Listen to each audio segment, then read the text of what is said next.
August 2011, the streets of Hackney burn under a haze of sirens, anger, and disbelief. London is tearing itself apart, one shopfront at a time. Young men smash windows, flames rise from cars, and chaos drowns out reason. In the middle of it all stands a woman with a walking stick, shouting at the mob, not out of fear, but fury. Her voice cuts through the noise, raw and unfiltered. She isn't a politician or a police officer.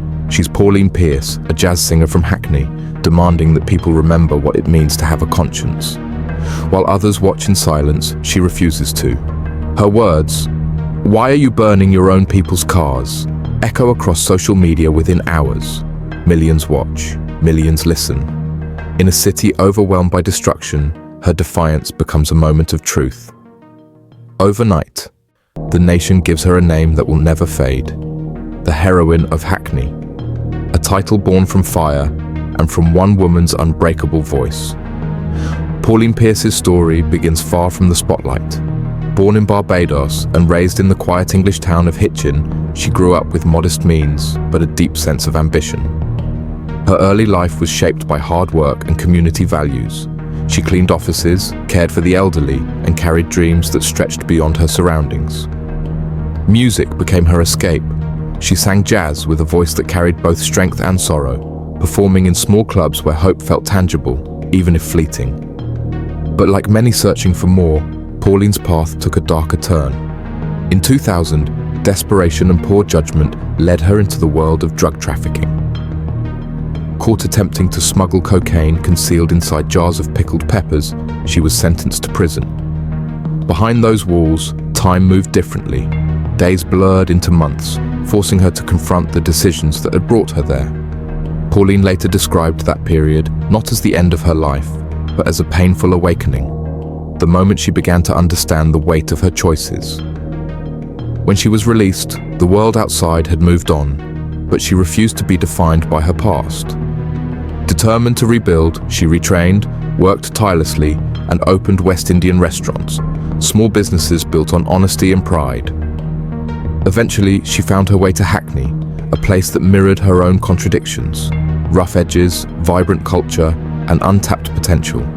Those years of rebuilding weren't glamorous. They were quiet, slow, and full of doubt.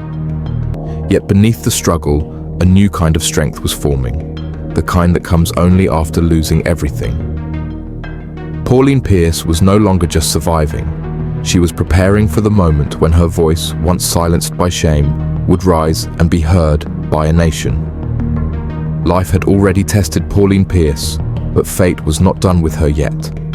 After rebuilding from prison and finding her footing again, she was faced with another cruel blow: breast cancer. The diagnosis came like a thunderclap, stripping away the illusion of stability she had worked so hard to regain. Treatment was grueling. Every round of chemotherapy drained her body, yet her spirit refused to surrender. She faced the disease with the same raw determination that had carried her through prison. Driven by a promise to herself and to her family, she would not be broken twice. Even when her mobility began to fail, forcing her to rely on walking aids, Pauline refused to slow down. Pain was now a constant presence, but so was purpose. Her children and grandchildren became her anchor points, the reason she woke up each morning ready to fight again. They reminded her that survival was not just about endurance, but about meaning. In those years, Pauline's understanding of strength deepened. It was no longer about defiance or pride, it was about compassion, empathy, and perspective. Illness made her confront her own vulnerability, but it also sharpened her sense of what mattered most. She began to see suffering not as a punishment, but as a strange kind of preparation, a lesson in humility and resilience. Through it all, she never lost her voice. If anything, her struggles refined it. The woman once branded by her past had now become a living testament to human endurance. Cancer, pain, and limitation did not silence her.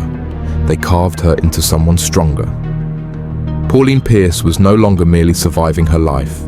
She was shaping it into a statement of unbreakable will. August 2011. London was burning. Across the city, anger spilled onto the streets, shops looted, cars ablaze, sirens echoing through the night. What began as outrage over a police shooting had transformed into something darker, a wave of destruction feeding on frustration and chaos. In Hackney, one of London's hardest-hit boroughs, the air was thick with smoke and disillusionment. People watched in silence as their own communities were torn apart. And then, from the heart of that chaos, one voice cut through the noise. Pauline Pearce, once a convict, now just another woman trying to rebuild her life, found herself surrounded by young rioters smashing windows and torching cars. She couldn't hold her silence any longer. Her anger, raw and unfiltered, erupted into words that would soon shake the nation. She shouted, demanding to know what sense there was in destroying your own neighborhood. "Why burn the cars of working people?" she cried. "Why wreck homes and shops when it's your own community you're destroying?" Her words weren't rehearsed or polished. They were born from pain of seeing injustice twisted into self-destruction. As she stood alone on Clarence Road, her voice rose above the chaos, calling for decency when decency seemed lost. Someone nearby filmed it all. Within hours, that footage was online. By morning, it had spread across Britain. People who had never heard her name before were suddenly moved by her courage. Politicians praised her honesty. Celebrities shared her clip. Newspapers called her the Heroine of Hackney. Pauline had spoken what many felt but couldn't say, that moral outrage must never become moral collapse. In that moment, her past no longer defined her. She wasn't the ex-prisoner or the struggling mother. She was the conscience of a shaken nation, a reminder that even in chaos, one person's clarity can restore faith in humanity. That night, amid fire and fury, Pauline Pearce's rebuke became something bigger than protest. It became redemption in its purest form. In the days that followed the riots, Pauline Pearce's face was everywhere. Newspapers called her the Heroine of Hackney. TV networks replayed her words again and again, her voice rising above the flames, demanding accountability and decency. Politicians like Meg Hillier and David Lammy publicly praised her courage, calling her a moral compass in a time of national shame. For a brief moment, Pauline became the symbol of Britain's conscience, a single, ordinary woman reminding the country what right and wrong truly meant. But fame was never what she wanted. While cameras searched for the next viral headline, Pauline felt exposed. Her outburst had come from the heart, not from a desire for recognition. She hadn't planned to be a public figure or a spokesperson. And yet, here she was, celebrated, analyzed, and misunderstood all at once. The same media that lifted her up also dissected her story, hunting for the contradictions in her past. Some admired her sincerity, others questioned whether someone with a criminal record could speak for moral values. Pauline met the attention with humility and discomfort. She even apologized for her language during the rant, admitting she was ashamed of her swearing, though she never retracted her message. To her, the anger had been real, born from love for her community, not hatred of it. Her sudden fame revealed something deeper about the public mood. People were desperate for honesty, for someone who spoke without polish or pretense. In an era of filtered politics and calculated statements, Pauline's raw emotion felt like truth. She hadn't tried to become the voice of Britain's conscience, she simply spoke from it. And that, more than anything, was why the nation listened. After the riots, Pauline Pearce could have stepped back into quiet life. She could have let her 15 minutes of fame fade away. But the truth is, what she saw that night in Hackney had changed her. The destruction, the anger, the hopelessness in young people's faces. It stayed with her. For Pauline, the viral moment was never about fame. It was a call to action. Her own past gave her perspective. She understood what it meant to lose direction, to be judged, to feel trapped by circumstance. But something even closer to home drove her forward. Her son had been a victim of knife violence. That pain was personal, deep, and lasting. It wasn't statistics or news stories that moved her. It was the fear every mother feels when her child walks out the door and doesn't return on time. Pauline knew too many parents who'd lost their children to street crime. Too many dreams cut short by a single blade. From that pain grew purpose. Pauline founded the campaign Do Something for Life, a community initiative aimed at steering young people away from crime and towards hope. She went into schools, youth centers, and housing estates, speaking openly about her own mistakes and the cost of silence. Her message was simple. You can't change the world if you destroy yourself first. She wanted young people to see that no one's past should define their future. Her activism wasn't polished or funded by big organizations. It was grassroots, built on grit, faith, and persistence. Pauline used her voice to speak truth to power, challenging local authorities and urging politicians to listen, not lecture. Her passion came from lived experience, not theory. People listened because they felt her sincerity. She wasn't a politician. She was a mother, a survivor, and a witness to the damage knife crime leaves behind. Alongside her campaign, she began hosting More Love, a radio show on Conscious Radio. It wasn't about fame or controversy, it was about conversation. Pauline used the platform to connect with those often ignored, ex-offenders, single parents, struggling teens, and ordinary Londoners trying to rebuild their lives. Her show became a space for honesty, a place where pain met healing, and where the hard truths about violence, race, and opportunity could be spoken without fear. Listeners described her tone as warm, yet uncompromising. She could be blunt, even fiery, but always real. Pauline didn't preach, she related. She gave people what she herself had once needed, hope wrapped in truth. Her activism grew beyond Hackney. She became a familiar voice in community meetings, media interviews, and local campaigns. Yet, despite the recognition, she never forgot where she came from. Every victory, every headline, carried the memory of the prison cell, the cancer ward, the riot-torn street. Those experiences shaped her into someone who refused to look away. Pauline Pearce's transformation was not born from comfort, it was forged through pain. Her life became a testament to the idea that redemption isn't about erasing your past, but using it to build something better. In every speech and every broadcast, she reminded people that real change begins with courage, the courage to care, to speak, and to act. Through Do Something for Life and More Love, Pauline didn't just rebuild her own dignity, she helped others reclaim theirs. She proved that one person's defiance can spark a movement, and that even in a society numbed by cynicism, a single honest voice can still cut through the noise. By 2012, Pauline Pearce had already become a symbol of conscience in Britain, yet she knew that speeches and protests could only go so far. Change, she realized, required entering the very institutions that too often ignored people like her. That year, she joined the Liberal Democrats, a surprising move for someone who had once leaned towards Labour. For Pauline, it wasn't about party loyalty, it was about principle. She wanted to challenge the political class from within, to give a voice to the streets she came from. Her entry into politics was met with curiosity and respect. She delivered speeches filled with conviction, demanding action on social inequality, youth crime, and racial justice. But politics was not the welcoming space she hoped for. Beneath the handshakes and polite applause, she sensed the barriers that many like her faced: class prejudice, tokenism, and the subtle forms of racism that hide behind bureaucracy. In 2014, frustration finally boiled over. After speaking out about what she called underhand racism within her own party, Pauline made the difficult decision to withdraw from her local election campaign. For her, integrity mattered more than position. She refused to stand under a banner that didn't practice the equality it preached. It was a painful choice, but one that reflected her lifelong pattern, standing firm even when it cost her. 2 years later, she returned to the political stage with renewed focus. At the 2016 Liberal Democrat Conference, Pauline successfully moved a motion condemning racism in all its forms.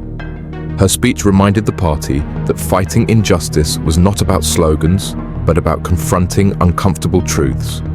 Then, in 2018, she took an even bolder step, running for mayor of Hackney.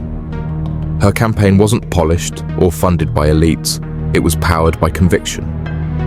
She stood as proof that politics could still serve ordinary people, not just career politicians. Through every setback, Pauline Pearce showed that her strength wasn't limited to the streets. It extended to the institutions that shape society. Her political journey wasn't about climbing ladders, it was about breaking ceilings. In early 2020, when the world came to a sudden halt, Pauline Pearce once again found herself facing a challenge few could imagine. She had traveled to the Gambia to visit her elderly father, a man in fragile health who needed her care and presence. What was meant to be a brief family visit turned into an indefinite exile. When global borders closed and flights were grounded, Pauline was trapped thousands of miles from home, isolated in a foreign land during one of the most uncertain moments in modern history. For most people, such an ordeal would have been unbearable. Yet for Pauline, this was not unfamiliar territory. Her life had been a long series of confinements, some physical, some emotional.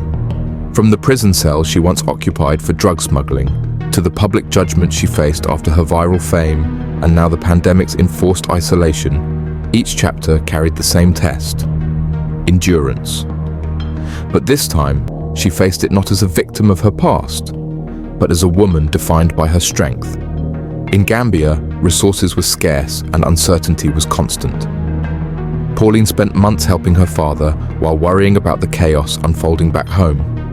The UK was struggling with lockdowns, unemployment, and fear, while she found herself cut off from the community she had spent years defending. Yet even in that distance, her empathy never dimmed. She began speaking online about the struggles of people stranded abroad, raising awareness for those forgotten by government support schemes.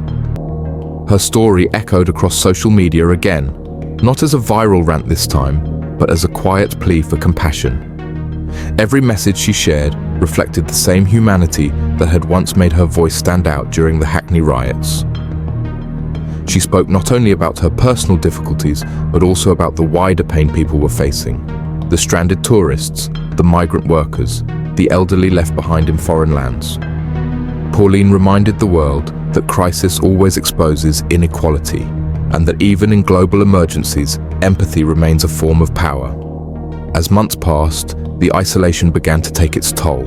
She missed her friends, her home in Hackney, her political work, and the community projects she had started. Yet she refused to sink into despair. Instead, she used the time to reflect, to see her life in full, from the mistakes that once defined her to the resilience that had reshaped her identity. What she had learned, she said, was that redemption is not a single moment of transformation, but a lifelong act of endurance. When she finally returned to Britain, the world had changed. So had she. The pandemic had deepened her sense of purpose. Pauline spoke openly about how those months in Gambia had reminded her of life's fragility and the importance of compassion. She became a voice for those who felt invisible, continuing her advocacy for justice, equality, and understanding across social divisions. Her later life became less about public recognition and more about consistency of character. She continued speaking at events, mentoring young people, and supporting causes that aligned with her principles. Though she was no longer the Hackney heroine headline figure, her legacy grew in quieter, more meaningful ways. She had become a living example of moral endurance, proof that even in the face of isolation, one's integrity can remain intact. Looking back, Pauline Pearce's life reads like a study in resilience. Every hardship seemed to prepare her for the next test. From the streets of Hackney to the prisons of Barbados, from the glare of political controversy to the quiet of Gambian lockdowns, she faced each trial with the same stubborn hope. The world often celebrates heroes who rise once and stay victorious. Pauline's story is different. Hers is the story of someone who fell many times, yet refused to stay down.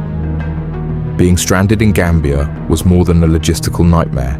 It was symbolic of her entire life. A woman repeatedly trapped by circumstance, yet never conquered by it. In that stillness, surrounded by uncertainty, she rediscovered what had always defined her: courage without bitterness, conviction without arrogance, and faith that even in isolation, one can still serve a greater purpose. Pauline Pearce's story does not end with fame, nor with politics. It ends with understanding. an understanding she fought for through every mistake, every headline, and every moment of doubt. To most, she will always be the heroine of Hackney, the woman who shouted back at chaos when London burned. But to those who look closer, she is something far greater, proof that redemption is possible, even after the world has written you off. Her life was not built on privilege or perfection. It was carved out of loss, conviction, and hard lessons learned the painful way. She carried the scars of her past, but never allowed them to silence her.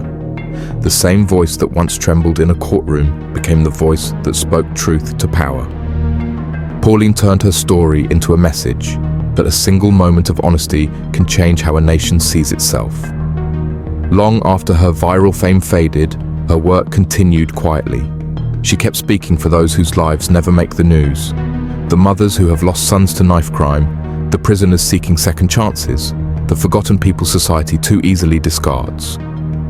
Pauline understood their pain because she had lived it. Her strength was never about being flawless. It was about refusing to give up when everything seemed broken. In her later years, she looked back on her journey not with pride or regret, but with balance. She had been both sinner and savior, victim and fighter. What mattered most was that she never stopped trying to make things right. Pauline Pearce's legacy is not about the riots or the politics. It is about courage in its truest form. The courage to face your past, to speak your truth, and to rebuild your name from the ashes of your own mistakes. Her story reminds us that real heroism is not found in perfection. It is found in persistence, honesty, and the decision to keep standing, no matter how many times the world tries to silence you.